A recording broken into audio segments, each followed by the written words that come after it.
Hello po mga kapraps, pupuntahan po natin ngayon ang isang property na for sale na matatagpuan natin dito sa bayan ng Fami, Laguna. So ito po ay isang farmland na mayroon ng nakatayong bahay.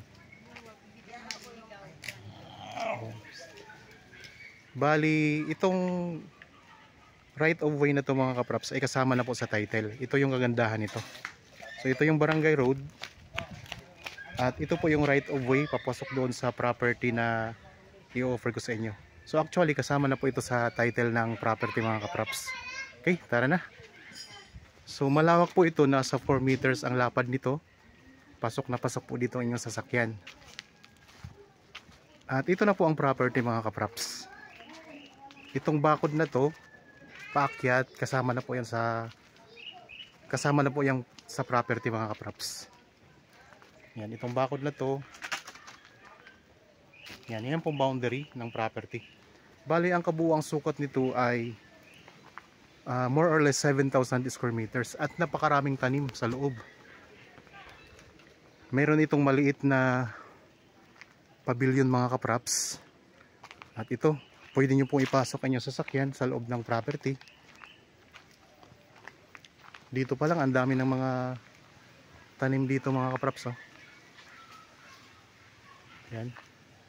So ang lupa mga kapraps ay medyo pa-slope siya. Pero ito ay develop na. May konting pa-slope, banayad lang po ang slope nito.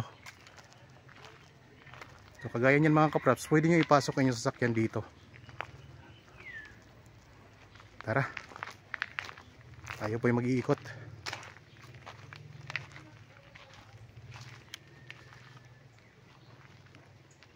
Dito merong mga bakod na. So napapalibutan na siya ng mga halaman. At may bakod na po na yero mga kapraps. So napakaraming mga tanim dito. Libutin natin ito mga kapraps para makita nyo.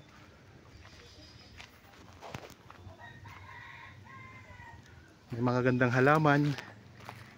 Yan, may puno ng rambutan. Daming iba't ibang halaman mga kapraps na magaganda. Ito may guyabano, may bunga lang ang guyabano.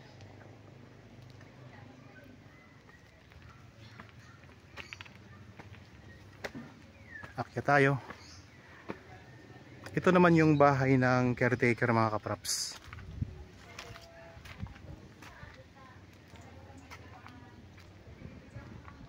Samahan nyo po ako sa pag-iikot para makita nyo. Pupunta pa tayo dun sa taas. Ito yung kasamang bahay mga kapraps.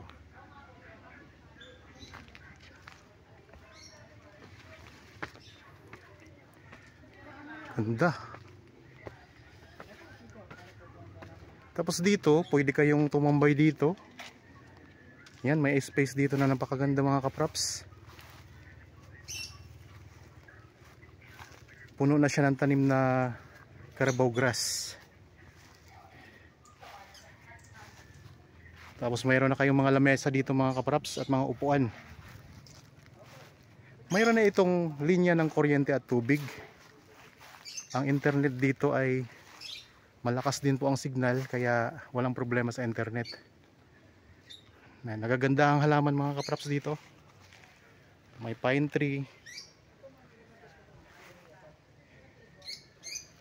Talagang alagang-alaga na ito mga kapraps na property. May mga tanim din na bayabas. Kita nyo naman mga kapraps, napakaganda niya. Ito yung sinasabi ko kanina na maliit na pavilion. Yan, kung may party-party dito mga kapraps, pwede kayo ditong pumwesto. At ayun ang bahay oh.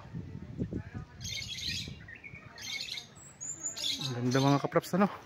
So kung interested kayo sa property na ito, pwede nyo kaming kontakin sa mga contact details na nandyan po sa inyong mga description box nitong video na ito mga kapraps. Ang iba pang mga detalye mababasa nyo rin po dyan sa description box. So ayan, tiles na po ang sahig nito at napakaaliwalas ng lugar mga kapraps. Talagang nakaka-relax dito. So meron ka pang iba't ibang uri ng halaman.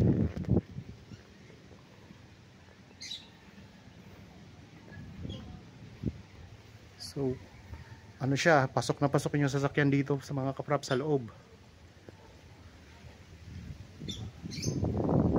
Mamaya pupunta tayo doon sa taas. Tapos makikita natin ang ganda doon.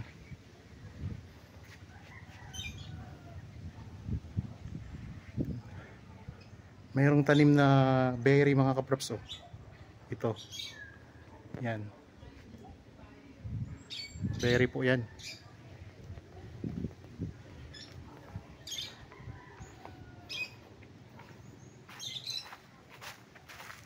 So ikot mo lang natin to, ano, para makita nyo.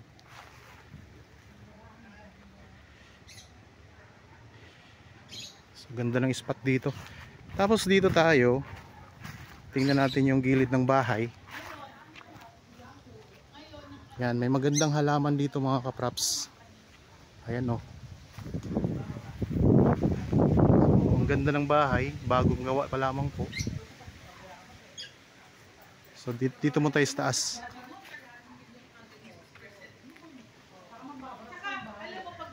Yan, diretso tayo dito sa taas naman mga kapraps.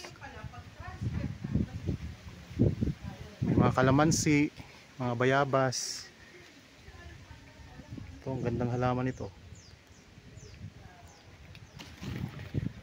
Tapos dito may space pa na sementado. Ayan. Tapos may puno ng mangga.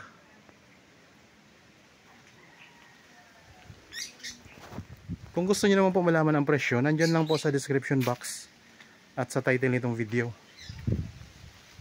Para sa actual viewing, pwede nyo kaming kontakin sa mga number na nandyan po sa description box. Mayroon tayong cellphone number, Viber, meron tayong Facebook account. Ito yung halaman na mahal ito nung panahon ng pandemic mga kapraps. At marami yan dito. Meron na kayong mga solar mga kapraps na ilaw. Ito berry. Marami siyang tanim na berry mga kapraps. So tapos meron pa siyang akyatan pataas. May hagdan pa tayo pataas. Tingnan natin kung anong makikita natin. Mayroong puno ng niyog. Ayan. Marami siyang puno ng niyog mga kapraps. Mga bagong tanim lamang. Tingnan natin doon sa taas kung gaano kaganda yung makikita natin o matatanaw natin ang overlooking views.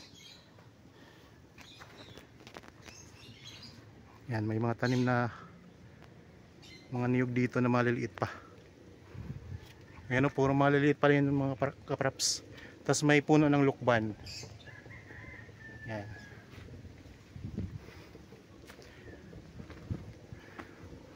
Akit lang tayo. So habang kayo po ay nagpapahinga dyan, panoorin nyo itong aking pinapakita sa inyong property.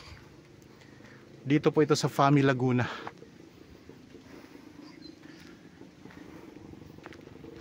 Okay, wow, ganda dito mga kapraps. Overlooking views. Ayan. Ganda. The best. Tanggal pagod natin dito mga kapraps.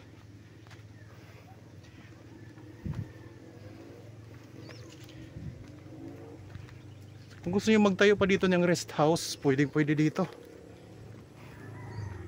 sa itaas na bahagi ng property.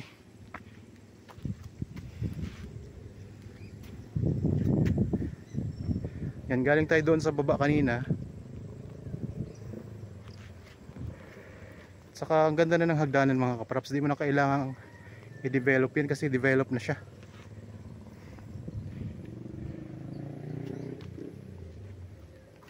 Dito sa taas may mga tanim dito ng mga kalamansi.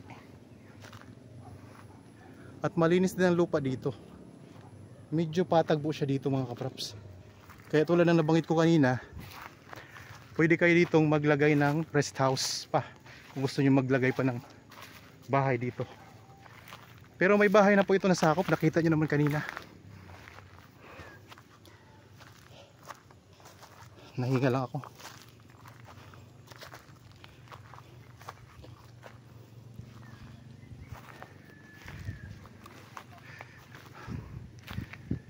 Ito Dito na tayo sa pinakatuktok ng property. At ipapakita ko sa inyo kung gaano kaganda. Yan yung boundary mga kaprops, yung may bakod.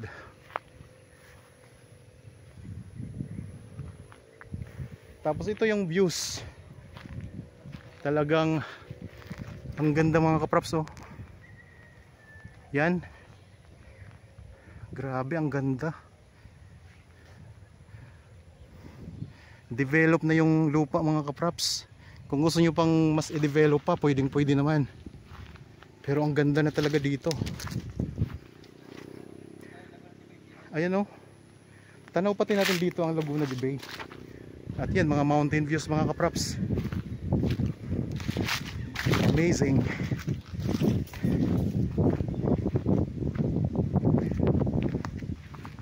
Ayun. Ang ganda. Yan, Laguna de Bay. Tapos mga bundok na nagagandahan.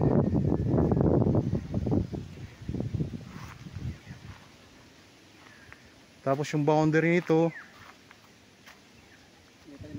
yan, may mga tanim na mahogany mga kaprops ang boundary. Ano, ikot ko lang uli ha, para makita nyo kung gaano kaganda to.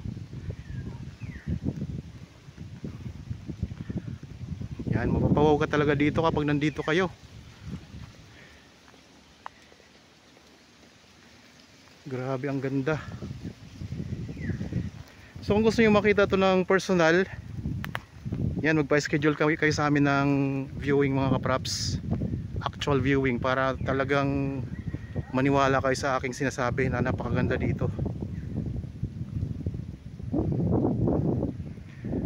So ang kalsada, yung dadaanan papasok dito ay kasama na po sa title ng property. Ito ay titulado mga kaprops. Ang sukat ay more or less 7,000 square meters. Napakaganda, na develop na siya. At ito yung mga matatanaw natin dito sa taas.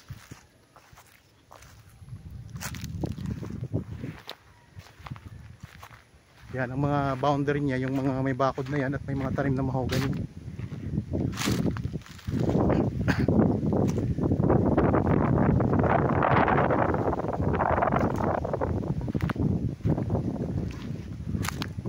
Tanaw pa natin dito yung kalsada mga kaprops, yung highway mismo.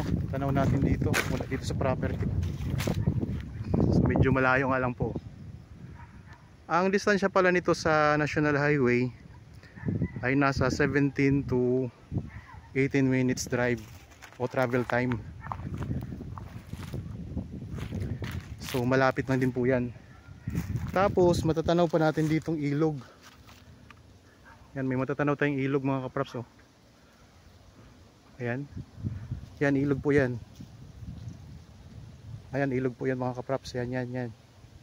Ilog yan.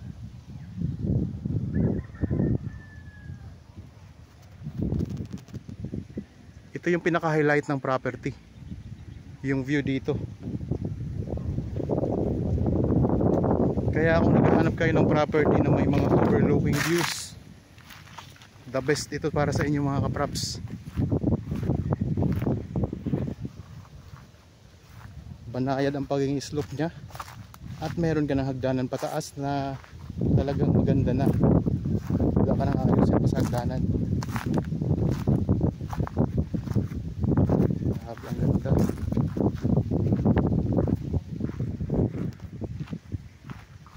Lalo nyo pag nakita nyo ito ng personal mga kaprops.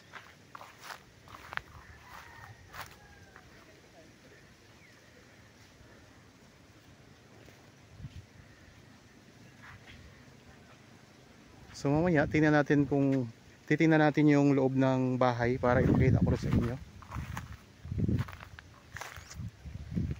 Ito, ang daming mga kalamansi dito. Okay, sana po ay nagustuhan nyo itong property na in-offer ko sa inyo ngayon. Para po sa mga bago pa lang sa aking channel at nabadaan lamang po dito sa aking channel, huwag niyo pong kalimutang mag-subscribe at pindutin na rin po ang notification bell para maging updated kayo sa mga bagong property na i-offer po namin. Maraming salamat po. Lagi tayong mag-iingat at God bless po sa ating lahat mga kapraps.